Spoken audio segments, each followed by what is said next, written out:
이 19장이 이제 주강림시 사회로서 1절에서 딱 예수님의 재림, 여호와께서 강림하시리라 그랬습니다만, 여기 여호와는 우리 이때는 예수님, 삼위일체 하나님 중에 예수님이 오시지 않았기 때문에 여호와라고 이제 말씀이 되어 있습니다. 그러나 실상은 예수님이 구름 타고 오실 것을 말씀하신 거죠. 여기 애굽에 관한 경고라 그랬어요. 여호와께서 빠른 구름을 타고 애굽에 임하시리니, 우리 계시록에서도 계시록 11장에서도 애굽이라 또 소돔이라 말이 나오죠. 소돔과 애굽 다 같이 하나님의 천벌이 내려서 하나님 심판을 내린 곳입니다. 마찬가지로 빠른 구름을 타고 재림하시는 예수님의 그날에는 하나님께서 이 땅에 심판을 내리실 때라 그 말씀이죠. 그래서 선지서에 기록된 예수님의 재림에 관한 말씀, 선지서와 예수님의 재림, 우리 몇 가지로 살펴보겠습니다.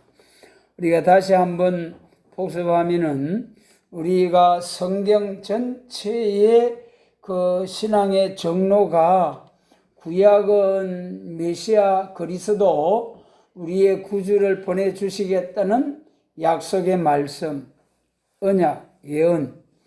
그 다음에 이제 그 이후에는 예수님 메시아 오시고부터 지금까지는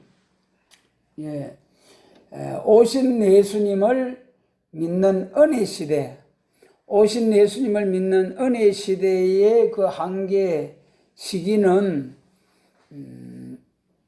온 세상에 천국 복음이 전파되기까지, 또 땅끝까지 이르러 예수의 증인된 자들이 예수의 복음, 십자가의 도를 전가하는 일이 온 세상에 전파되면은 올라가심을 본 그대로 구름을 타고 오시리라 하셨습니다.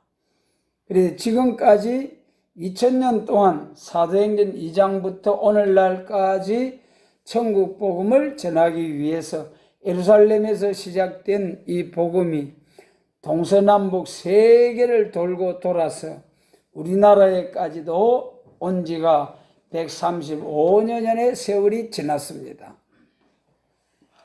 그러므로 이제는 구름 타고 오실 예수님을 기다리는 교회, 깨어 예배하고 때를 따라 양식을 나누는 교회로서 재림을 기다리는 교회로 천국 복음을 전하는 교회가 영원한 언약, 이제 영육 구원의 영원한 복음을 전하는 교회로 발전을 해야 될 때가 온 것이지요. 그러므로 이제는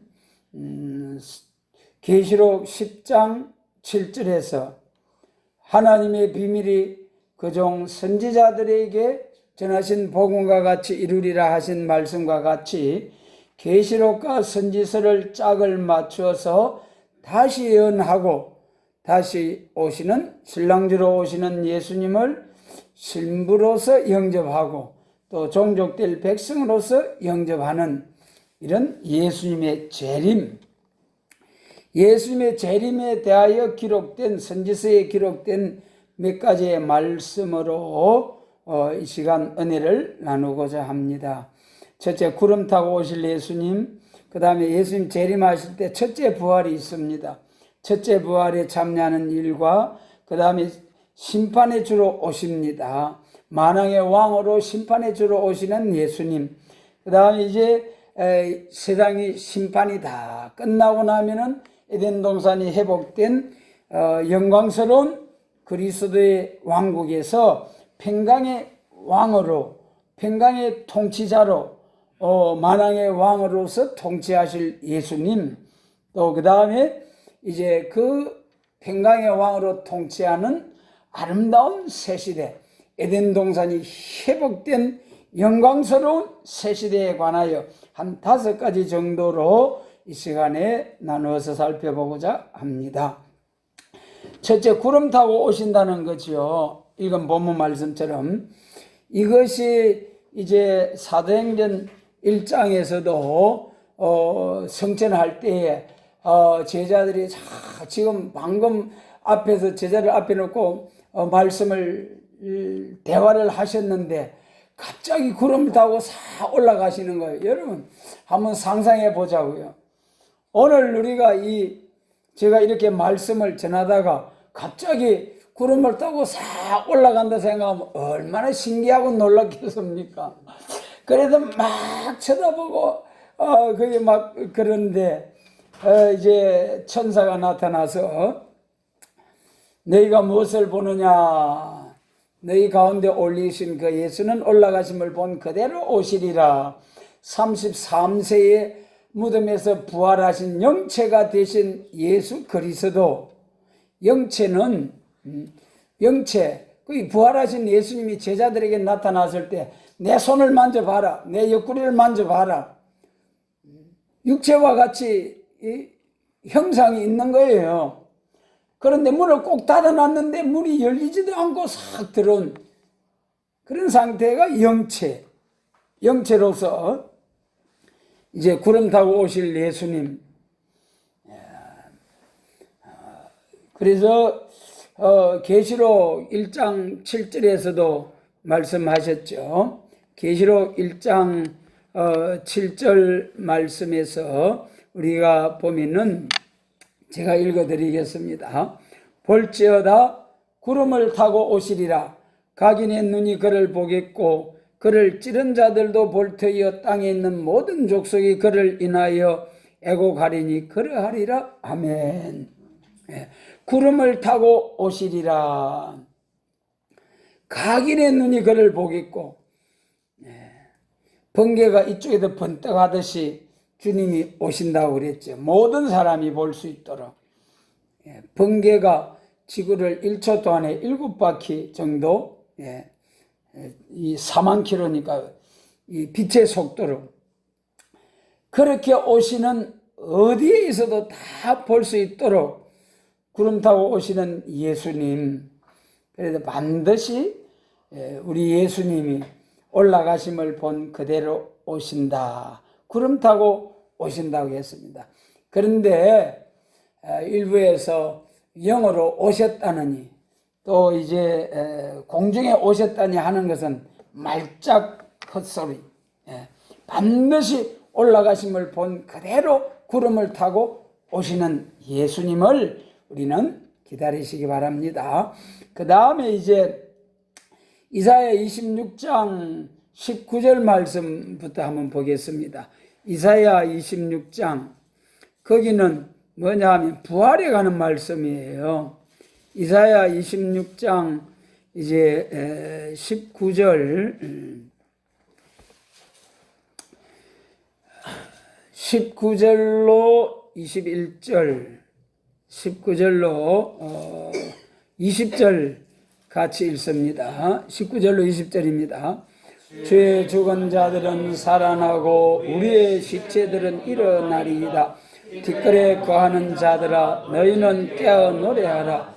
주의 이슬은 빛난 이슬이니 땅이 죽은 자를 내어 놓으리로다. 내 백성아 갈지어다. 내 밀실에 들어가서 내 문을 닫고 분노가 지나기까지 잠깐 숨을 지어다. 그랬어요. 여기서 이제 주의 죽은 자들은 살아나고 우리의 시체들은 일어나리이다 그랬잖아요. 주의 죽은 자들은 이것이 이제 부활이죠. 부활한 죽은 사람들은 그러니까 주의 죽은 자들은 살아나고 우리의 시체들은 일어나리이다. 여기서 이제 부활 성도와 변화 성도. 계시록 20장 4절에서 부활 성도와 변화 성도, 순교자와 순교자 동무된 자들이 일어난다고 했잖아요. 순교자와 순교자, 동무된 자들이. 그러니 여기 주의 죽은 자들은 일어나고 우리의 시체들은 일어나리다. 살아나고 일어나리다. 그랬어요. 여기서 이제 죽은 자들이 살아나는 역사와 시체들이 일어나고 죽은 자를 내어놓는 역사, 이것이 이제 부활이죠. 부활에는 우리가 첫째 부활과 둘째 부활이 있잖아요. 이것이 이제 성경 계시록에서 자세히 나타나 있습니다만 첫째 부활과 둘째 부활이 구분이 되어 있죠. 그런 어느 시대 천국 복음에서는 첫째 부활과 둘째 부활이 확실하게 구분이 되어 있지 않아요. 고린도전서 15장이 부활장이죠. 주께서 제일 먼저 주께서 첫째 제일 먼저 일어나시고 우리 주님께서 그 다음에 이제 그에 붙은 자요, 또 그 후에는 나중이니 그랬잖아요. 여기 이제 고린도전서 15장 그 중에서 23절을 보면은 그러나 각각 자기 차례대로 되리니 먼저는 첫 열매인 그리스도요, 다음에는 그리스도 강림하실 때에 그에게 붙은 자요 그랬어요. 그 다음에 24절에서는 그 후에는 나중이니 제가 모든 정사와 모든 권세와 능력을 멸하시고 나를 아버지 하나님께 바칠 때라. 예수님 재림하실 때죠. 이 부활에 대해서는 고린도전서 15장에서는 이제 예수님의 부활이 있고 그 다음에 그에게 강림하실 때 그에게 붙은 자, 예수님과 함께 이제 예수님 공중 재림하시고 그때 들림 받아 가지고 예수님과 함께 붙은 자, 첫째 부활에 참여하죠. 그 다음에 쭉 넘어서 51절에서 보면은 이 부활에 대한 또 말씀이 있죠. 51절에서 마지막 나팔의 순식간에 호련이 다 변화하리니, 호련이 다 변화한다는 거예요. 누가 변화하느냐?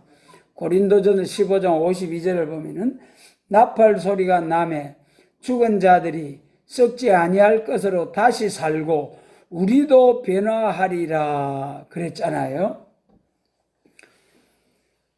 앞에서는 예수님의 부활과 그에게 붙은 자의 부활을 말씀하시고 그 다음에 이게 51절로 52절에서는 마지막 나팔에 호련이 다 변화한다. 그리고 죽은 자들이 썩지 아니할 것으로 다시 살고 우리도 변화하리라 그랬어요. 호련이 다 변화한다. 죽은 자들은 살아나고 우리 살아남은 자들도 이제 변화한다. 그래 고린도전서 15장에는 부활해서 변화하는 과정을 말씀하시고요. 다음 이제 부활에 대해서 살전 4장 한번 같이 보겠습니다. 데살로니가 전서 4장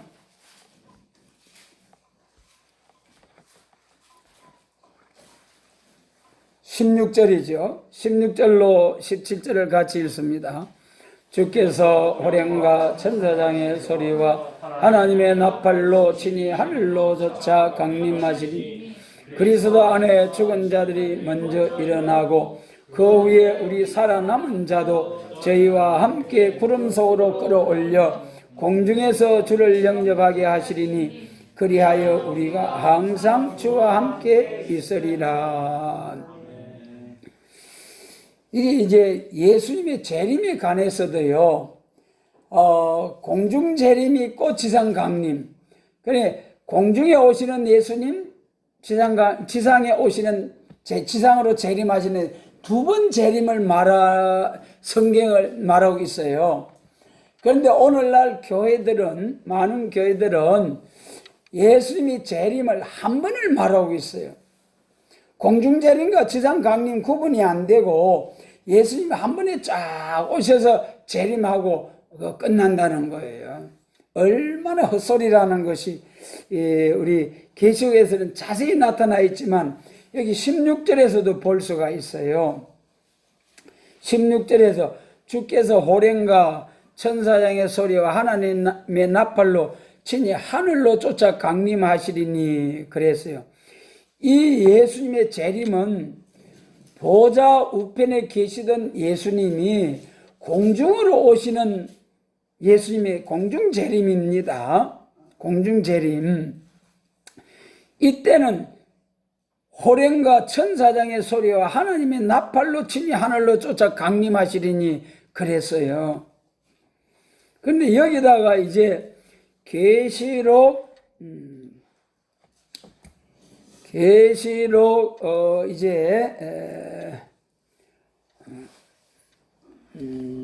지상 강림하는 과정이 19장, 계시록 19장 14절을 보면은 계시록 19장 14절은 말씀이죠. 예수님이 하늘에 있는 군대들이 희고 깨끗한 세마포를 입고 백마를 타고 그를 따르더라 그랬어요. 계시록 19장 11절에 백마 탄 예수님이 지상 강림하는데 그 뒤에 백마 탄 군대가 그를 따르더라. 이 군대가 누구냐? 기독교 2차 백마 군대죠. 예.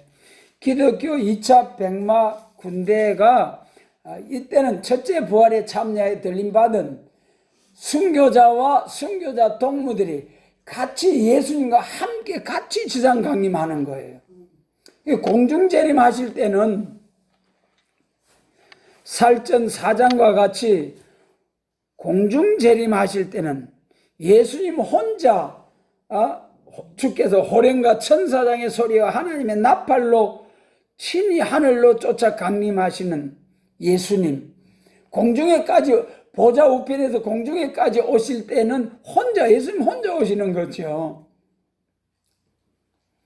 이때 땅에서 첫째 부활에 참여하는 부활 성도와 순교자와 순교자 동무, 이 사람들이 들림을 받아서 공중에서 주를 영접하는 거예요. 공중에서 주를 영접해요. 그다음에 살전 4장 17절 봅니다. 17절. 그 후에 우리 살아남은 자도 저희와 함께, 우리 살아남은 자, 이 사람들이 이제 베나 성도죠.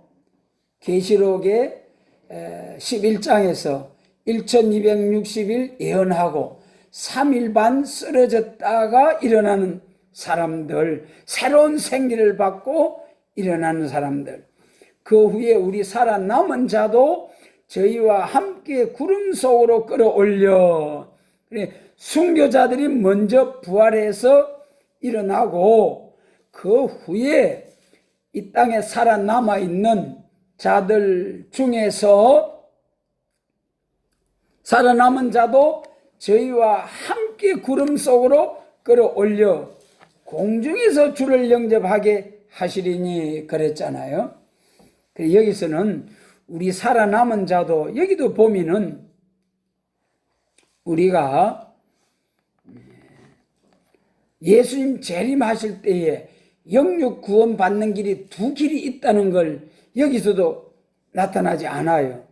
계시록 7장에서 입맞은 종으로서 구원받는 길과 셀 수 없는 큰 무리가 환란에서 나와가지고 그 하나님의 인치심을 받은 종들의 전도를 받고 나오는 큰 무리, 하나님의 인치심을 받은 14만 4천, 이것이 계시록 7장에서 확실히 예수님 재림하실 때 영육 구원 받는 길이 두 길이 있다는 거예요. 그런데 여기서는 아무리 봐도 없잖아요. 그 후에 우리 살아남은 자도 저희와 함께 구름 속으로 끌어올려 공중에서 주를 영접하게 하시리니, 이렇게 되어 있기 때문에 그냥 이제 예수님 재림하실 때 예수 안에 있는 모든 자들이 고린도전서 15장에서 말한 것처럼 다 호련히 변화하리라 한 것처럼 다 들림받고 예수 안에 죽은 자들이 다 부활하고 이 다라는 말씀에 문제가 있는 게 바로 이해하지 못하면 문제가 있는 거예요. 거기 고린도전서 15장에서 다 이제 변화하리라 그 다라는 것이 다 변화한다는 것이 순교자와 순교자 동무 14만 4천 변화 성도가 다 변화한다는 거예요. 그 사람들이 다 변화해서 들림받는다는. 그리고 또 주 안에서 죽은 자들이 먼저 일어나는데 그들이 주 안에서 죽은 자들이 다 부활한다는 것은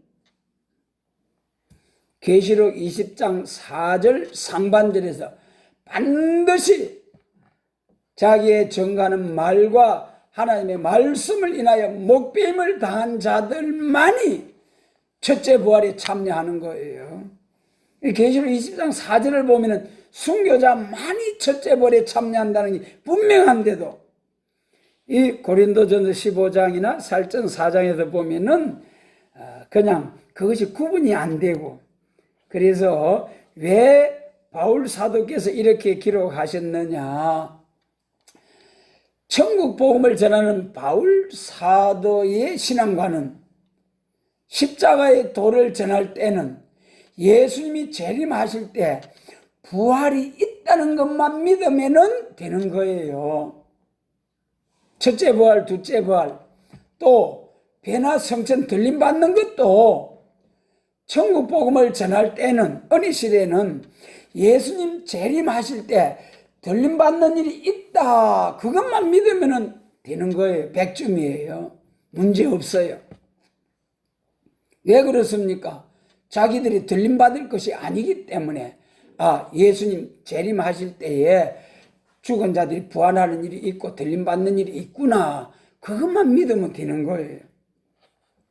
그러나 예수님 재림하실 때는 확실하게 계시록 7장과 같이 이제 입맞은 종과 또 셀 수 없는 큰 무리가 구분되어 있다.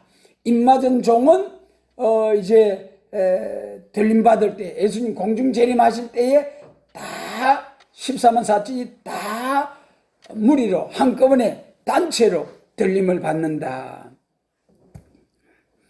그리고 부활도 순교자들이 다 일어나서 부활 받는다. 그 외에 예수 믿고 죽은 사람, 주 안에서 죽은 자들은 둘째 부활에 참여하는 거죠. 그래서 여기 17절 살전 4장 17절에서 공중에 구름 속으로 끌어올려 공중에서 주를 영접하게 하시리니 그리하여 우리가 항상 주와 함께 있으리라 그랬어요. 그래서 이 부분을 들어가지고 우리가 예수님 재림하실 때 들림받죠. 그럼 들림받습니다. 들림받은 후에는 어찌 됩니까? 그러면 대부분 보통 우리 믿는 사람들이 그 후에는 천국이죠. 그리고 그 후에는 그만 몰라 대부분. 들림받으면 그만 천국이죠. 천국. 그렇게 말해요. 그러니까 얼마나 이 베드로 사명과 요한의 머물던 네 자의 사명의 차이가 얼마나 많다는 것. 확실하게 주 예수께서 주신 사명. 그래서 계시록에서는 분명히 들림받았다가 7년 환란 중에 전 3년 반 예언 마치고 3일 반 쓰러져 죽었다가 다시 살아나서 부활을 해서 새로운 생리를 받고 올라오는 음성을 듣고 들림을 받는, 이때 공중재림할 때 들림 받는 거죠. 전 3년 반 끝에. 그리고 후 3년 반이 돌아오죠. 후 3년 반이 지난 후에 계시록 19장 11절로 14절과 같이 예수님이 구름 타고 재림하시고 그 뒤에 백마탄 군대들이 그를 따르더라. 할렐루야. 우리가 그 무리에 속할 수 있게 되기를 원합니다. 들림 받을 때 또 들림받아야죠. 그래도 부활에 대해서 이제 선지서 예수님의 재림에 관해서 확실하게 선지서에 구체적으로 말씀을 하시고, 이 선지서를 요약, 축소, 압축, 정리한 것이 계시록이다. 선지서와 계시록을 짝을 맞춰서 예수님의 재림에 대한 확실한 그 말씀을 알아야 된다는 말씀입니다. 그 다음에 이제 여기 세 번째로는 우리 예수님이 재림하실 때는 심판하러 오시는 주님이시다. 심판하러 오시는 주님. 이사야 63장 보겠습니다. 이사야 63장. 이사야 63장은 진노의 날에 버림당할 자의 형편이에요. 진노의 날이 재림입니까? 초림입니까? 초림주로 오신 예수님은 죄인을 불러서 용서하러 오신 예수님, 누가복음 5장 32절. 그러나 재림하실 예수님은 막 심판의 주로 2000년 동안 회개하고 이제 하나님께로 돌아오라고 천년을 하루같이 기다려 주셨지만은, 그래도 회개치 아니하고 하나님을 거역하고 대적하는 자들은 온 세상에 천국 복음이 전파되어서 하나님께로 돌아올 수 있는 기회를 딱 주셨는데도 그래도 회개치 않는 자들에게는 이제는 더 기다릴 수 없이 심판을 내리시겠다는 거예요. 심판 중에 앞으로 계시록 8장 13절에서 3대 화가 있는데, 첫째 화가 누구에게 임합니까? 임하지 못한 종들에게. 둘째 화는 교회에, 셋째 화가 세상에 임합니다. 예. 그래서 세상을 심판하러 오시는 주님, 이 이사야 63장 1절로 3절을 같이 읽습니다. 에돔에서 오며 홍해를 잇고 보스라에서 오는 자가 누구뇨? 그 화려한 어복 큰 건너로 걷는 자가 누구뇨? 그는 내니 의를 말하는 자요 구원하기에 능한 자니라. 어찌하여 내 여복이 붉으며 내 옷이 포도주 털을 밟는 자 같으노? 만민 중에 나와 함께한 자가 없어. 내가 홀로 포도주 털을 밟았는데 내가 노함을 인하여 무리를 밟았고 분함을 인하여 짓밟았으므로 그들의 선혈이 내 옷에 튀어 내 의복을 다 더럽혔음이니. 그랬어요. 예. 포도주 털을 밟아버렸다. 여러분, 에돔에서 홍해를 입고 우리가 붉은 옷 중에도요, 계시록 17장은 붉은빛 옷이 재앙과 저주, 이제 여기 짓밟힘을 당할 자들이 입는 붉은 옷이에요. 그래, 여기 홍해를 입고 오는 자가 누구뇨? 그는 내니 예수님이죠. 예수님이 이제 포도주털을 밟아버린다는 거예요. 여러분, 포도주털이 교회잖아요. 이사야 5장에서 하나님이 극상품 포도 돌을 제하고 우리의 마음밭에 돌을 싹 제하고 이제 깊이 땅을 파고 극상품 포도나무를 심었는데 어떻게 됐습니까? 나중에 열매를 맺어먹게 덜포도가 덜포도, 먹을 수 없는 덜포도가 맺어버렸어. 그래서 하나님께서 울타리를 걷어버리고 비를 내리지 못하게 하고 짐승을 들려보내가지고 싹 밟아 뭉개버리라. 그것이 교회가 받는 심판, 후삼년반 계시록 13장이에요. 짐승 아래에서 짓밟힘을 교회가 당하면서 엄청난 환난을 당할 것입니다. 그래서 여러분, 우리는 극상품 포도, 계시록 14장 4절로 5절 같은 인류 육천일에 처음 익은 열매, 첫 열매, 할렐루야, 이 열매로 맺게 해주시기를 주님께 소원하시기 바랍니다. 이 열매를 맺어야 돼요. 그런데 극상품 포도, 예수님, 최고 극상품 포도나무이신 예수님을 우리 마음에 돌을 다 제하고 이제 마귀 사탄 죄를 다 제해서 예수님을 보내주셨는데, 그런데 극상품 포도 열매가 맺은 덜포도를 맺어버렸어.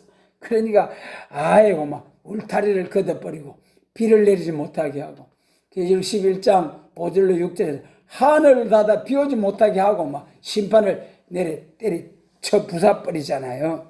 예. 그래, 이 먼저 교회 심판이에요. 교회 심판. 예. 고린도 교회를 향해서도 교회에서부터 심판이 임한다. 그렇게 바울 사도께서 말씀하셨죠. 포도주 틀을 밟아버린 하나님께서, 우리 예수님께서. 그래, 심판이 오는데, 그 다음에 이제 교회가 먼저 이렇게 심판을 받고, 그 다음에 이사야 14장 23절 보면, 멸망의 비로 소재하리라. 그래서, 그거는 인간의 종말이죠. 악인들의 종말. 우리가 흔히, 종말에 대해서 개인의 종말, 또 개인의 종말, 인간의 종말, 우주의 종말, 이렇게 구분할 수 있다 했죠. 인간의 종말은 한 사람 한 사람 우리가 죽어서 육체가 죽는 것이 종말이죠. 끝이죠. 그 다음에 인간의 종말하면 우리 예수님 재림하시면은 악인들이 싹 멸망의 비로 소재하고 계시록 18장 1시간에 싹 불로 살라버리고 이사야 33장 햇돌같이 확 민족들이 불에 사름을 당하는, 하늘이 불에 타서 풀어지고 체질이 뜨거운 불에 녹아지는 이러한 인간 종말의 무력에 의한 불심판. 예. 그래서 예수님 재림하실 때는 반드시 세상을 심판하러 오시는 주님이시다. 그것이 선지서에 예언된 말씀. 종들이 이제 하나님이 입맞지 못한 종들의 그 비참함이란 참으로 이 미가서 3장에 그 막 착착 다져서 자기를 위해서 양떼를 먹이던 자들이 에스겔서 34장 이런 자들이 하나님 앞에 심판받는다는 것이 선지 예언의 말씀이에요. 미가서 3장하고. 그런데 그것이 계시록 9장 5절에서 입맞지 못한 종은 죽고 싶으나 죽음이 저희를 피하리로다. 그래서 종이 먼저 심판받고 그 다음에 교회가 심판받고 그 다음에 멸망의 비로 소재하되 1시간에 세상 불태워버리는 심판의 주로 오시는 예수님. 여러분, 우리는 이런 심판의 주로 오시는 예수님을 영접하는 것이 맞이하는 것이 아니라 평강의 왕으로, 만왕의 왕으로 오시는 주님을 영접하는 우리 모두가 되게 하시기를 원합니다. 그래도 이 예수님 재림하시는 심판의 주로 오시지만 또는 평강의 왕으로 오시는 거예요. 우리 스가랴 9장 9절에서도 평강의 왕이 나귀를 타고 겸손하여서 나귀를 타고 오시는 예수님. 이사야 32장 우리 찾아서 한번 같이 읽겠습니다. 이사야 32장. 이사야 32장의 제목이 의의 통치지요. 의의 통치. 1절 같이 읽겠습니다. 보라, 장차 한 왕이 의로 통치할 것이요 방백들이 공평으로 정사할 것이며. 그랬잖아요. 여러분, 장차 한 왕이 의로 통치할 것이요. 이 한 왕은 우리 예수님, 만왕의 왕, 만주의 주. 그 뒤에 방백들이 공평으로 정사할 것이며, 우리 분봉왕들. 예수님은 십자가를 지신 충성된 정인, 순교자와 순교자 동무들은 은혜의 시대에 천국 복음을 전하기 위한 순교자들이 충성된 정인으로 순교하고, 예수님 재림하실 때는 계시록 6장에 순교자 동무들이 또한 충성된 정인으로 삶을 살아야 됩니다. 예수님 재림하실 때는 무덤에 내려가는 죽음이 아니고 3일반 쓰러지는 죽음, 죽기까지 충성된 정인으로 순교자 동무가 돼야 된다. 그래서 순교자와 순교자 동무 다 같이 남을 살리기 위해서, 다른 사람의 구원을 위해서 자기를 비워 자기를 관제로 드리는, 자기를 희생해서 남 살리는 이런 사람이 순교자와 순교자 동무.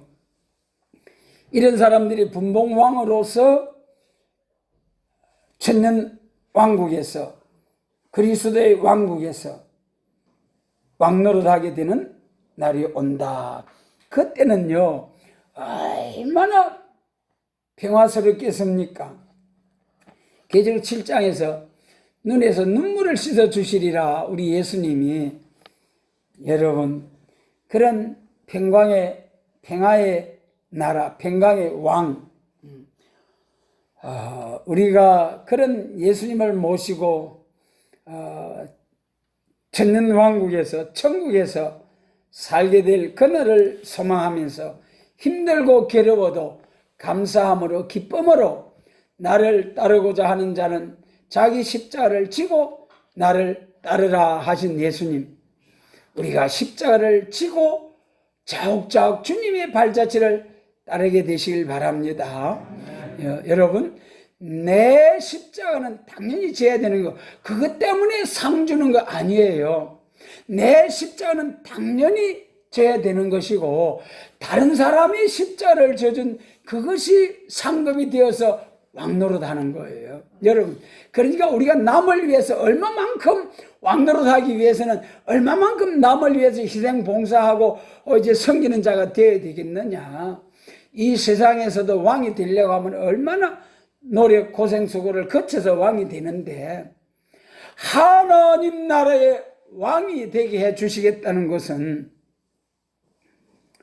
여러분, 우리가 쉽게 생각하지 말고 정말 하나님 나라의 천년 동안 왕노릇, 그 영광을 가지고 무궁세계 천국까지 쫙 가서 영원 무궁토록 왕권의 영광으로 하나님을 섬기며 또 백성들로부터 섬김을 받는 이 하나님 나라의 왕권의 영광, 여러분, 이 복을 빼앗기지 아니하도록 깨어 있으셔야 됩니다. 붙드셔야 됩니다. 그래서 계시록 2장과 3장 스무나 교회, 빌라델비아 교회를 향해서 이제 밀료관을 빼앗기지 않도록 하라. 받은 바 밀료관을 빼앗기지 않도록 하라. 그렇게 우리 주님께서 당부를 하셨어요. 기록된 예언의 말씀, 하나님의 선택의 은혜에 의해서 우리에게 이미 주시기로 작정을 하셨습니다.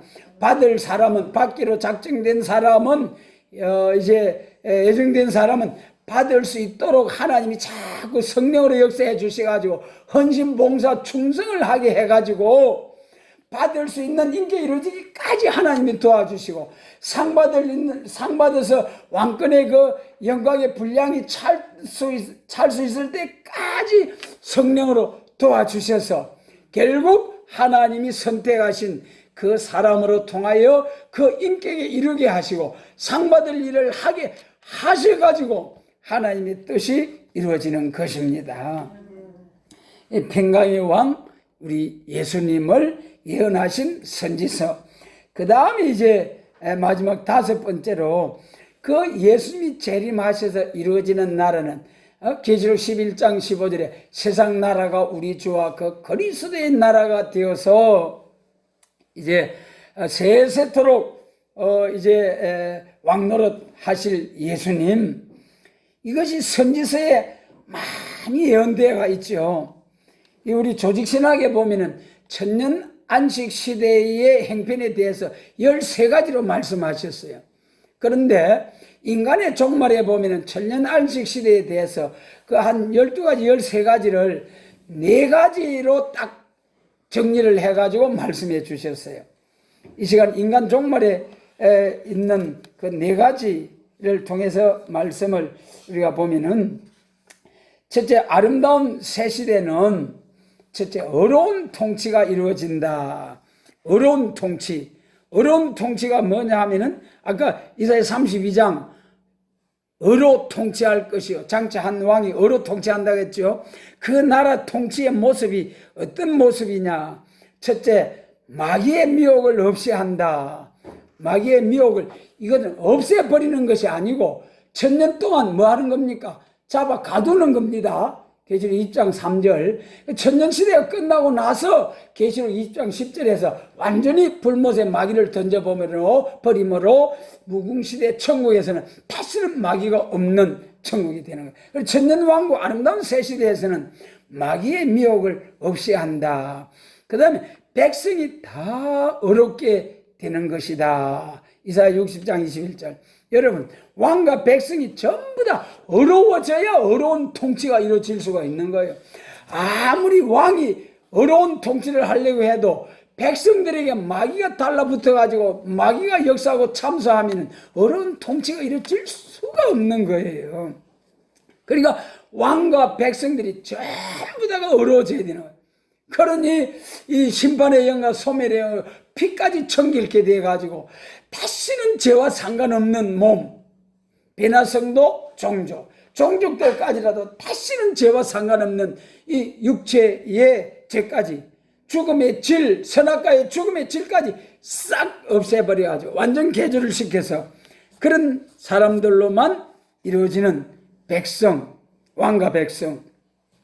그 다음 이제 악한 짐승도 없어진다. 악한 짐승을 없이 한다. 이사야 11장 6절로 8절, 이사야 65장 24절로 25절. 악한 짐승이 다 없어지고 정말 이제 어린 아이들 태워다 주고 그냥 같이 뒹굴고. 짐승들이 왜 악해졌습니까? 사람이 범죄함으로. 그것이 회복이 되니까 악한 짐승도 없어지고 다시는 전쟁이 없어진다. 이사야 2장 4절, 미가서 4장 3절. 강한 이방을 판결하고 다시는 전쟁을 연습지 아니하는 새 시대. 할렐루야. 그래서 이제 이날까지 의의 통치가 없고 다 같이 죄를 짓는 인간들이므로 남의 영토를 빼앗는 것을 목적으로 하고 싸운 것이 강대국의 제국주의 영토 이제 강탈 그런 전쟁이었죠. 그것이 강대국의 역사들이었죠. 그러나 의의 통치 시대가 올 때는 무기를 만들든지 전쟁을 연습하는 거 하나 다시는 없고 이제는 이러한 왕권을 빼앗을 자도 없고 다니엘서 2장 44절이죠.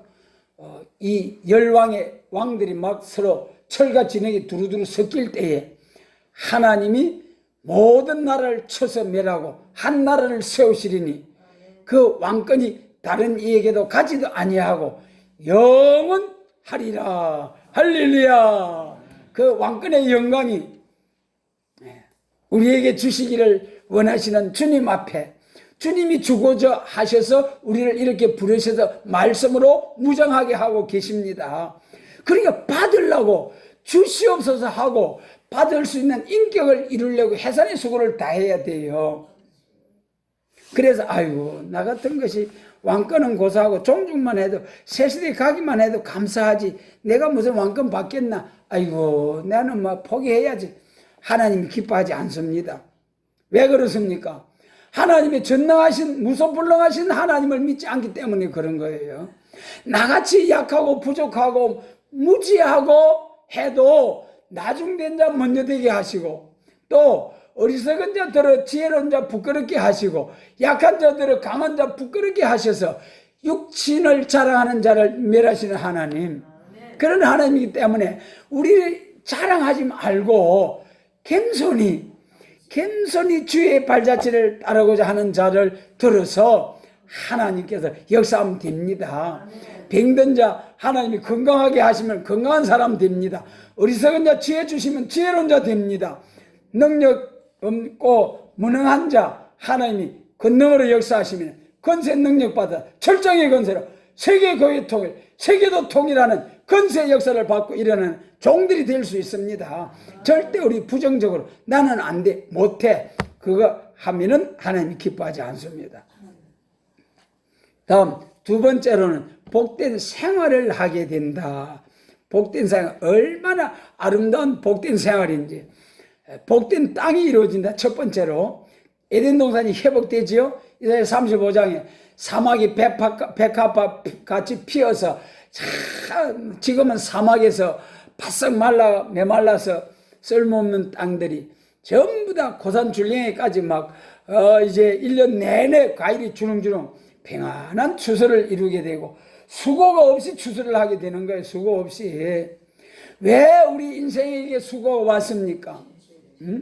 선악과 먹은 후에 창세기 3장 19절에 네가 그 먹지 말라고 선악과를 먹었기 때문에 땅은 너로 인하여 저주를 받고 너는 종신토록 수고하여야 땀을 흘려야 먹고 마시고 산다. 여자에게는 해성 고통이 오고요. 그러니까 이 선악과 먹기 전에 에덴 동산은 고생 수고가 없어요. 그러므로 이제 평안한 추수가 없고 모든 곡식이 기름진 영양으로 몸에 특별한 건강을 받게 된다. 그 다음에 이제 두 번째는 풍성한 물질이 있게 된다. 그때는 사람은 조금도 부족함이 없이 생활의 어떤 계급이나 생산 문제로 서로 경쟁할 일도 없고 먹고 마시고 남음이 있는 풍부한 생활을 한다. 또는 은과 금이 풍성한 생활. 그때의 가옥을 건축하는 자들은 복된 땅에 화려한 건물을 짓고 거룩한 왕궁 도성도 이루어진다. 그래 뭐 황금 보석으로 지어진다는 성경 아닙니까? 예. 이사야 54장입니까? 예. 막 보석으로 집을 짓는다. 계시록 21장에 황금 보석으로 된 도성은 무궁색의 천국 왕궁 도성이고요. 이사야서에 있는 그 황금 보석으로 된 집은 이제 천년 왕국의 도성이다. 다음 극도로 즐거운 생활을 한다. 여러분 새 시대 가면 좀 재밌겠죠. 여러분 지금 가고 싶은 거 갖고 세계 여행 두루 못 다니도 이 말씀을 가지고 기뻐하시기 바랍니다. 그때는 말이죠. 우리가 영체가 되어가지고 첫 금강산 하면은 생각만 하면 거기서 턱 나타나서 12,000봉에 앉아서 전에 앉아가지고 이제 참 이제 누리는 그 영광 세계 좋다는 곳. 그 뭐 비행기 싹도 안 들고 먹는 싹도 안 들고 그냥 척 생각하면 거기 탁 나타나가지고 누리고 보고 즐길 수 있는 극도로 즐거운 생활. 여러분 다음에는 장수한 생활을 한다. 장수한 생활. 인간의 복된 생활은 몸이 죽고는 있을 수가 없다. 조물주 하나님께 대자연을 창조하신 것은 몸을 위하여 창조했기 때문이다. 그랬어요. 그래서 우리가 이 참 장수의 생활을 한다. 천년왕국 동안에는 마귀가 사람을 범죄하게 만들고 죽게 하는 마귀가 잡아 가두어져 버렸기 때문에 절대로 죽음이 없습니다. 절대로 죽음이 없어요. 그 죽음이 죽지 않고 살아도요. 이 세상에 사는 날도 보면 아유 차라리 죽는 게 낫겠다. 차라리 죽었으면 좋겠다. 그래 자살하는 사람들이 얼마나 많습니까? 여러분 얼마나 참 힘든 세상. 그런데 우리 새시대에서는 죽지 않고 장수하는 생활 1000년 꽉 살고 또 무궁세에서 영원히 사는 이 천하의 귀한 복음 할렐루야 이 영광에 다 들어가게 하시고 많은 사람들을 이 복받게 하는 사명자. 그 다음에 세 번째로는 인구가 극도로 번창해진다고 했어요. 인구가 새시대의 인구가 지금보다 더 많아지는 것은 첫째 새시대에 들어가는 사람은 백성 중에도 두 가지로 있다. 왕과 백성으로 들어가죠. 예, 왕과 백성. 왕으로 들어가는 사람들은 부활성도 변화성도 영체이기 때문에 생육 번성이 없습니다. 그러므로 자녀들은 종족으로 들어간 육체로 들어간 자들은 생육 번성 충만하죠. 그리고 종족으로 들어간 육체로 들어간 사람들은 여러분 해상 고통이 있습니까? 양육에 부담이 있습니까? 아무런 해산하는 일도 양육하는 일도 아무런 걱정이 없으니까 여러분 자녀가 많은 게 좋아요? 적은 게 좋아요? 많은 게 훨씬 좋죠. 예, 지금 이 세상에는 뭐 힘들어서 자녀를 두지 않으려고 하기도 하고 결혼도 하지 아니하려고 하고 혼자 신나게 즐기고 살다가만 죽어버리려고 합니다만은, 그러나 하나님은 생육 번성 충만, 하나님의 자녀로 충만하게 많이 생육 번성하라는 거예요. 여러분, 그것이 이제 새 시대에 가서 이루어진다. 그래서 이제 생육 번성 충만하게 되고 사망이 없는 시대이므로 극도로 번창하게 된다. 두 번째로는 그래, 사망이 없다. 새 시대는. 그 다음에 이제 네 번째 마지막으로 자연계의 변천이 온다는 거예요. 자연계의 변천. 첫째로 적당한 비와 이슬이 내린다. 1년 내내 메마르고 춥고 더위가 아니고 기후가 변천되어 아무런 피해가 없다. 아모스 9장 13절로 15절. 1년 내내 온화한 사시장춘 변화, 온화한 기후가 되어가지고 거두는 자 뒤에 또 바로 씨를 뿌리고 거두고 씨 뿌리고 거두고. 그 다음에 세 번째는 자연히 열매를 맺게 되므로 그 열매를 먹어도 부족함이 없다. 할렐루야. 여러분 참 생각마다 막 절로 이제 웃음이 나오고 이사야 60장에 있는 말씀처럼 얼굴에 희색을 바라리라 하는 말씀과 같이 여러분 이러한 아름다운 새하늘과 새 땅, 새 시대를 주신다는 것이 선지서에 짝이 없이 빠진 것이 없이 기록된 예수님의 재림과 새 시대에 대한 말씀입니다. 그래서 여러분 이제 우리가 이제 우리 주님의 피로 산 교회, 몸된 교회, 진리의 기둥과 터가 되는 이러한 우리 교회들이 이제는 선지서를 통해서 초림주로 오신 예수님을 믿었다면은 이제는 다시 선지서를 통해서 재림하실 예수님을 계시록과 선지서를 짝을 맞추어서 다시 연하는 교회로 모두 발전하는 그런 복을 주시기를 원합니다. 우리 한국 교회가 이런 복을 많이 받게 하시고 세계 교회가 이런 복을 많이 받아야 됩니다. 이 예배하신 복을 받지 못하면은 바벨교회가 되어가지고 한 시간에 후 3년 반 동안에 3년 반 동안은 죽도록 짐승한테 이제 핍박 고통 당하다가 그 다음에 표받고 그 다음에 1시간에 불에 살라서 영원한 불못에서 고통을 당할 수밖에 없는 그런 바벨교회가 됩니다. 여러분 이 엄중한 시기에 우리가 알곡 교회냐 쭉정이 교회냐, 순금등대 촛대 교회냐 쭉정이 바벨교회냐 너무 중요한 거예요. 이것은 계시록과 선지서를 통해서 알곡과 쭉정이를 갈라놓는 심판의 다림줄이 되는 것입니다.